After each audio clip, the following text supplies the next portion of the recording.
Selamat pagi Bapak Ibu Saudara yang dikasihi Tuhan.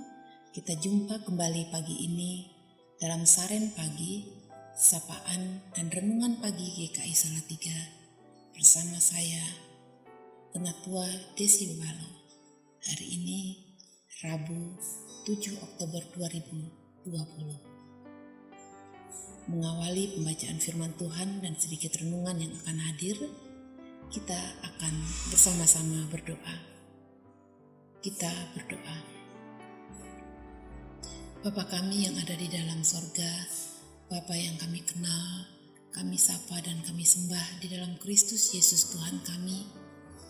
Di pagi yang Engkau karuniakan bagi kami ini, kami datang kepadamu dengan penuh syukur. Kami memohon kasih karunia dan hikmat-Mu untuk terus memperlengkapi kami, agar kami mampu menyikapi dan menghadapi hidup dengan baik. Kami pun akan membaca dan merenungkan firman-Mu. Hadirlah Tuhan di tengah-tengah kami. Terima kasih Tuhan. Di dalam Kristus Yesus kami berdoa. Amin. Bacaan kita hari ini diambil dari Yohanes 14 ayatnya yang ke-15. Jikalau kamu mengasihi aku, kamu akan menuruti segala perintahku. Tema renungan kita hari ini saya beri judul Memikul Salib dan Kewajiban yang Membahagiakan. Bapak Ibu Saudara yang dikasihi Tuhan, untuk mengawali renungan kali ini, saya akan mengajak kita bersama-sama mendengarkan sebuah kisah inspiratif yang saya sadur, yang akan mengingatkan kita bahwa beban yang kita pikul ada dalam rancangan Allah. Demikian, ada 3 orang, A, B, dan C diberi tugas oleh Tuhan untuk memikul salib yang sama besar dan sangat berat menuju puncak sebuah bukit. Di sana Tuhan berjanji akan menjemput mereka ke sorga. Di tengah jalan, ketiga orang itu melihat sebuah gergaji. Si B mulai berpikir dan menghasut kedua temannya untuk memotong salib mereka supaya salib itu menjadi ringan. Namun kedua temannya tidak menuruti usul si B karena mereka taat dan mengasihi Tuhan. Kasih mereka kepada Tuhan membuat mereka mau dan rela memikul tanggung jawab yang Tuhan sudah berikan tanpa keluhan. Singkat cerita, si B memotong salibnya sehingga dengan mudah ia mendahului kedua temannya. Sampai di puncak bukit, si B melihat sebuah jurang yang teramat besar memisahkan puncak bukit itu dengan gerbang sorga. Di seberang jurang terlihat malaikat Tuhan yang sudah menanti kedatangan mereka. Dengan bersemangat, si B menanyakan jalan mana yang bisa dipakainya untuk sampai ke gerbang sorga. Tapi malaikat Tuhan itu menjawab, Tuhan sudah sediakan jalan itu. Si B sangat bingung karena dia sama sekali tidak melihat jalan yang dimaksud sang malaikat Tuhan. Beberapa saat kemudian, si A dan C tiba di puncak bukit tersebut. Seperti halnya si B, mereka bertanya tentang jalan ke seberang pada malaikat Tuhan, dan mereka mendapatkan jawaban yang sama. Tuhan sudah menyediakan jalan itu. Kemudian Roh Kudus bukakan pikiran mereka berdua, dan mereka mengerti sesuatu. Ukuran salib yang berat dan besar itu sudah Tuhan buat tepat sama dengan jarak antara puncak bukit dan gerbang sorga. Itulah jalan yang Tuhan sudah sediakan. Mereka segera sadar akan hal itu dan bergegas meletakkan salib mereka dan mulai menyeberang. Si B kebingungan karena salib yang Tuhan beri untuk dia sudah dia potong sehingga tidak bisa berfungsi sebagai jembatan. Namun pikirannya dia dapat meminjam salib A atau C untuk menyeberang.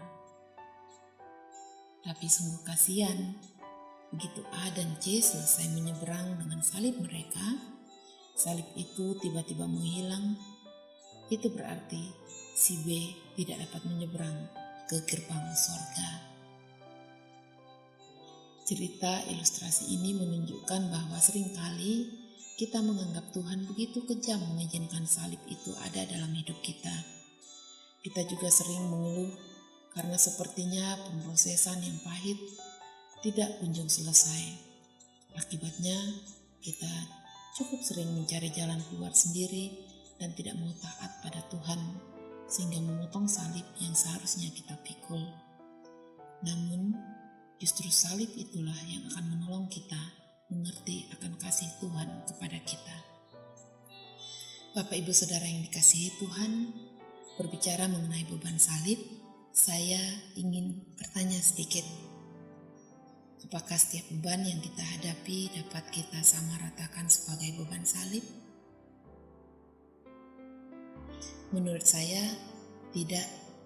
Karena ketika beban hidup terjadi akibat kelalaian kita, akibat kekerasan hati kita, akibat tidak maksimalnya kita menyikapi hidup, atau akibat kehidupan yang kita jalani dalam keegoisan diri, maka itu bukanlah sebuah salib. Dan akhir dari perjalanannya pun menjadi tanggungan kita sendiri.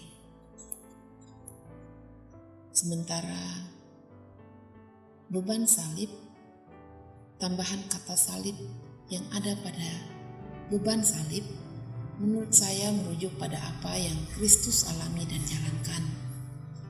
Beban salib adalah beban hidup yang harus kita tanggung akibat situasi atau keadaan yang di luar kendali kita. Sama seperti Yesus yang rela memikul salib atas apa yang tidak ia perbuat dan dibangkitkan sebagai buah ketaatannya, maka begitu pun dengan apa yang disebut beban salib dalam arti sebenarnya. Dengan demikian, seharusnya kita ketika harus menanggung salib kita, maka kita harus menghadapinya dengan bercermin pada karakter Kristus. Berserah, melakukan yang terbaik yang kita mampu dalam hikmat Tuhan, dan yakinlah bahwa beban salib itu hadir dengan jalan keluar yang telah disiapkannya dan yang melekat pada salib itu sendiri. Jangan dipotong, tapi mintalah penyertaan Tuhan agar kita dimampukan. Seseorang di PHK karena kesalahan yang dilakukannya, itu bukanlah beban salib. Itu semata konsekuensi yang harus dijalani. Berbeda dengan seseorang yang di PHK karena perusahaan pilot misalnya. Apa yang ia hadapi disebut beban salib. Hadapilah, Tuhan pasti memperlengkapi. Contoh lainnya, kita bisa membedakan antara seseorang yang melakukan tebang pilih dalam berinteraksi dan yang ditebang pilihkan. Seseorang yang mencuri dan yang kecurian. Semua contoh di atas bisa kita bedakan yang mana yang disebut beban salib, yang mana yang bukan beban salib. Pun yang disebut sebagai menderita sebagai seorang Kristiani harus dijabarkan dengan benar. Karena tidak jarang baju kekristenan kita tidak kita kenakan dengan baik dan berdampak pada penilaian orang kebanyakan terhadap apa yang Kristus teladankan. Bahwa hidup rendah hati, hidup dalam teladan Kristus itu pun dapat kita sebut sebagai beban salib. Karena hal-hal tersebut tidaklah mudah. Tidak mudah bukan berarti tidak bisa bukan. Ingatlah dengan benar, beban salib hadir dengan jalan keluarnya. Jalankanlah dalam hikmat Tuhan. Lakukanlah porsi hidup kita dengan benar, dalam standar yang berkenan kepada Allah, dan dalam standar yang kita ingin orang lain pun memberlakukannya kepada kita. Jikalau kamu mengasihi aku, kamu akan menuruti segala perintahku. Itu firman Tuhan untuk suatu kewajiban yang mendatangkan kebahagiaan semata. Setuju? Yes, kita berdoa. Tuhan, terima kasih untuk firman-Mu yang telah kami baca dan renungkan. Tolong kami agar kami mau dan mampu memberlakukannya dalam kehidupan keseharian kami. Kami akan melanjutkan aktivitas kami, hati, pikir, kata, dan tindak kami. Kuasailah ya Bapa. Terpujilah Engkau. Haleluya. Amin. Selamat bertekun dalam salib kita masing-masing dan selamat merenungkan firman Tuhan dalam kehidupan yang berkenan. Selamat pagi, Tuhan memberkati kita sekalian.